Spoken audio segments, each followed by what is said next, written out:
Limoges fait sa révolution verte, exit les tulipes et autres géraniums. Bonjour les carottes, panais, choux-fleurs. Ceux-ci envahissent les serres municipales et les parterres décoratifs. Mais qui, au final, va les croquer?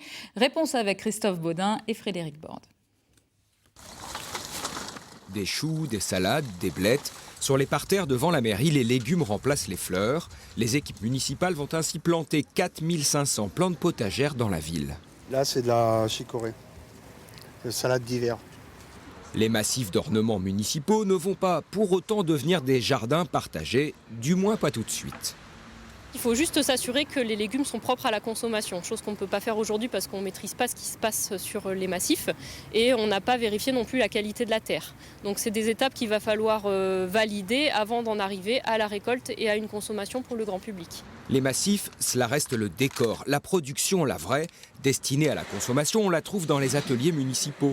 Un changement de métier pour les équipes habituées à cultiver des fleurs et qui se retrouvent par exemple avec une montagne de patates douces.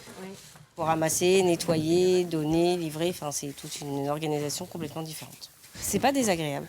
C'est très agréable même, c'est un changement, il faut s'organiser mais c'est pas désagréable. Limoges s'est engagé dans une démarche de ville nourricière. Dans les serres, les dernières fleurs laissent progressivement la place aux légumes. Une production 100% bio, même si pour des raisons financières, elle n'est pas labellisée. Les enfants des écoles seront les premiers à en bénéficier.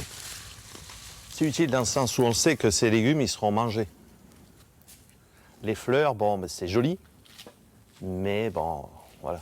Il en faut, bien sûr, mais là, on sait où ça va. On aura 2 écoles tests où on va essayer d'être en autonomie sur les légumes avec eux et voir sur une année ou sur 2 ans comment ça se passe et après de l'étendre à l'ensemble des restaurants scolaires.